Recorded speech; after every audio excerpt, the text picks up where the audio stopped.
और कनाडा में भी शूटआउट की खबर मिल रही। कनाडा के एडमोंटन शहर में पंजाब के 2 युवकों की गोली मारकर हत्या की गई। दोनों युवक पंजाब के जलंधर के रहने वाले थे। जलंधर के बुढलाडा का रहने वाला 27 साल का गुरदीप सिंह और 18 साल का रणवीर सिंह स्टडी वीजा पर कनाडा गए थे और इन दोनों की हत्या कर दी गई। पंजाबी युवकों की हत्या के बाद अब लगातार हमलावरों की तलाश। एडमोंटन शहर बताया गया जहां गोलियों से गुरदीप और रणवीर को भून दिया गया।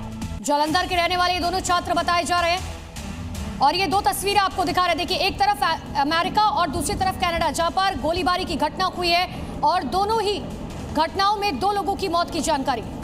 तो एफबीआई की टीम लगातार आरोपी की तलाश ब्राउन यूनिवर्सिटी के फायरिंग मामले को लेकर कर रही है और दूसरी तरफ कनाडा में भी हमलावर की तलाश तेज कर दी गई है। और अब बढ़ते हैं आगे, बात करते हैं जम्मू कश्मीर के, जहां पर आतंक के खिलाफ इस समय सबसे बड़ा ऑपरेशन चलाया जा रहा है। जम्मू कश्मीर में आतंक के खिलाफ ये बड़ा एक्शन। श्रीनगर में 3 लोग गिरफ्तार किए गए हैं। एसओजी और सीएसओ की कई जगहों पर छापेमारी। 200 ओवरग्राउंड वर्कर्स हिरासत में लिए गए हैं। कश्मीर में OGW नेटवर्क के खिलाफ ये बड़ा एक्शन लिया गया। ओवरग्राउंड वर्कर्स को कई जगहों पर थाने में तलब किया गया है, पूछताछ के लिए बुलाया गया है। जैश और कई आतंकी संगठनों से इनके कॉन्टैक्ट थे। इसी आधार पर ये बड़ी कार्रवाई लगातार जारी है। और 3 तस्वीर आपके सामने आतंकियों के मददगारों पर चल रहे सबसे बड़े एक्शन की 3 तस्वीरें देखिए। पहली तस्वीर उस प्लान की है जो सर्दियों से पहले घुसपैठ की फिराक में आतंकियों के खिलाफ चलाया जा रहा है। और सेना ने नापाक इरादों को देखते ही anti tunnel anti drone operation तेज कर दिए हैं। दूसरी तस्वीर है OGW यानी कि ओवरग्राउंड वर्कर्स के खिलाफ जो कार्रवाई चल रही है। घाटी में आतंकियों की लगातार मदद कर रहे थे और ऐसे में अब तक 200 मददगारों पर शिकंजा कसा गया है जिन पर आतंकियों की मदद का शक है। लगातार इनसे पूछताछ की जा रही है। आतंकियों की मदद इसने किस आधार पर की, किसने मदद की, किस संगठन से जुड़े थे, तमाम पहलू फिलहाल जिसका सामना इनको करना पड़ा है, सवाल इनसे पूछे जा रहे हैं। और चलिए अब बढ़ते हैं आगे, बात करते हैं राजधानी दिल्ली की, जहां पर प्रदूषण से हालात बहुत ज्यादा खराब हो गए हैं। AQI का लेवल 400 के पार पहुंच चुका है। दिल्ली समेत NCR में ग्रेड 4 को लागू कर दिया गया है। ग्रेड 4 के तहत दिल्ली NCR में सबसे सख्त प्रतिबंध लागू किए गए हैं। आवश्यक सेवाओं को ले जाने वाले ट्रक्स को छोड़कर दिल्ली में ट्रक्स का प्रवेश पूरी तरीके से प्रतिबंध कर दिया गया है।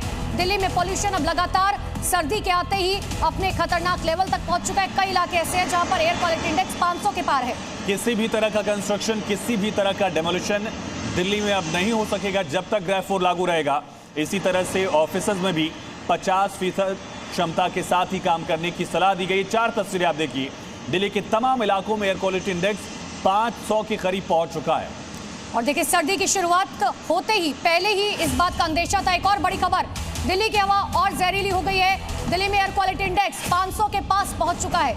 ज्यादातर इलाकों में एयर क्वालिटी इंडेक्स 500 के पास है। बवाना में 498 दर्ज किया गया। जहांगीरपुरी में 495 एयर क्वालिटी इंडेक्स दर्ज किया गया है। इसके अलावा ITO की बात करें 484, अशोक विहार में 493, बुराड़ी में 472, द्वारका में 455। इसके अलावा जवाहरलाल नेहरू स्टेडियम में 460 AQI दर्ज किया गया। तो दिल्ली में सर्दी बढ़ने के साथ ही प्रदूषण का स्तर लगातार बढ़ा।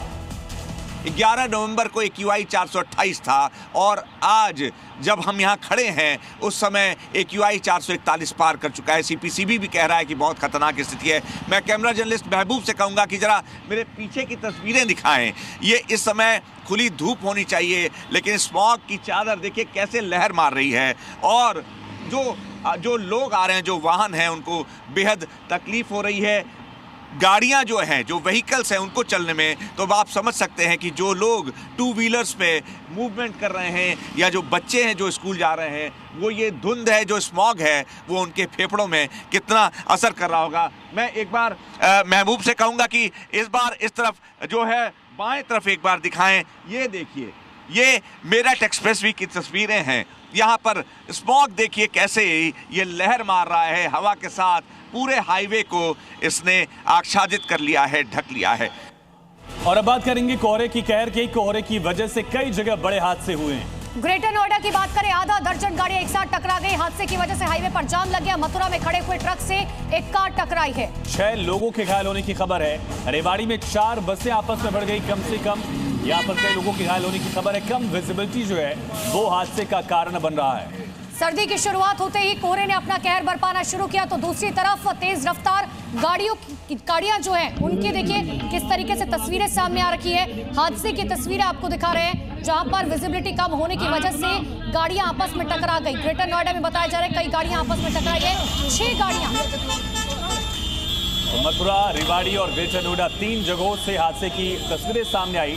मथुरा में खड़े ट्रक से जाकर कार टकराई, कई लोग इस हादसे में घायल हो गए। 3 तस्वीरें आप देख रहे हैं। तो 3 तस्वीरें देखिए। पहली तस्वीर ग्रेटर नोएडा की है। 6 गाड़ियां आपस में टकरा गई, जिसकी वजह से लंबा जाम लग गया। मथुरा में भी हादसा हुआ, एक थार खड़े हुए ट्रक में जा घुसी। इस हादसे में 4 लोग घायल हो गए। हरियाणा के रेवाड़ी में 3 बसों की आपस में टक्कर के बाद कई लोग घायल हुए हैं। तस्वीरें आप देखिए। लगातार कोहरे की वजह से विजिबिलिटी में कमी और उसके बाद हादसे। और अब बढ़ते आगे, बात उत्तर प्रदेश के हमीरपुर की करते हैं, जहां पर बीच सड़क भीषण आग का आतंक देखने को मिला। दरअसल यूपी के हमीरपुर में बड़ा हादसा हुआ। चलते ट्रक में भीषण आग लग गई। ड्राइवर ने कूदकर जान बचाई। कड़ी मशक्कत के बाद आग पर काबू पाया गया है। तस्वीर आपको दिखाते हैं, देखिए यूपी के हमीरपुर की आपको दिखा रहे हैं, जहां पर यह खौफनाक हादसा हुआ है। चलते ट्रक में भीषण आग लग गई। गनीमत रही कि ड्राइवर ने कूदकर किसी तरीके से अपनी जान बचाई। पूरा ट्रक जलकर खाक हो गया। हाईवे के किनारे आप देख सकते हैं, ट्रक पूरी तरह से जलकर खाक हो रहा है। हालांकि फायर ब्रिगेड की टीम को जानकारी दी गई, लेकिन जब तक फायर ब्रिगेड पहुंचती उससे पहले ट्रक जलकर खाक हो चुका था।